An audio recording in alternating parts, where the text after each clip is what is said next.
I am so glad to hear that my video on a few tips that you should watch out for when you're applying to jobs is helping people, because this is such a common mistake that people make. And just the other day, I was coaching someone on this because I'm a career coach as well and people pay me for coaching. And one of the ladies I was coaching, she told me she was applying for both business development roles as well as account management roles. Now, you would think to the naked, untrained eye that those two jobs are the same. Actually, they are not the same job. Account management is a totally different job than business development, because business development is a sales job where you have to make cold calls and build relationships from scratch. Whereas an account manager, an AM, is somebody who manages existing accounts, two very different skill sets. So if you were to use the same resume to apply to both jobs, it would be kind of like, which one do you want? That would be the first question that an interviewer would ask you, even if they wanted to interview you.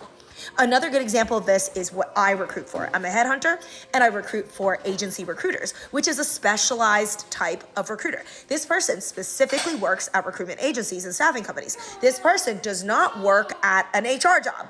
So if you are an HR applicant and you are now applying to agency recruitment roles, that is not a fit right away, because we don't want HR people. Like, that is not our job at all. Our job is a hardcore sales job. It is not HR.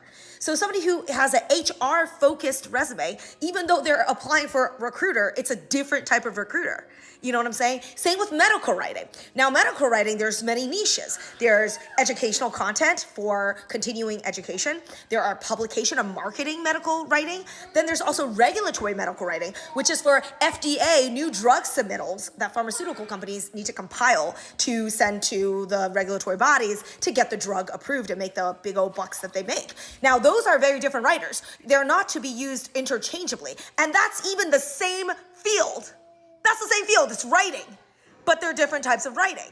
So the niches, I just can't stress this enough. Like, you really gotta know your niche. Let's talk about regulatory for a second. Regulatory strategy is different than regulatory operations. Even that nuance is enough that you gotta state the difference.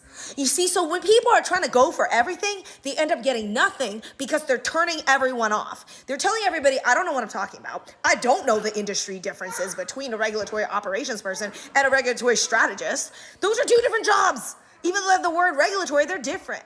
So when you're interviewing, it's critical to make sure you have a clear and focused target, or else you are going to waste your own time applying for so many things and you're gonna get nothing. You're gonna get nothing. You're gonna have nothing to show for it. So make sure you focus and use that as your North Star. Make sure you're clear on who you are and what you offer. Otherwise, you're just gonna confuse everyone, including yourself.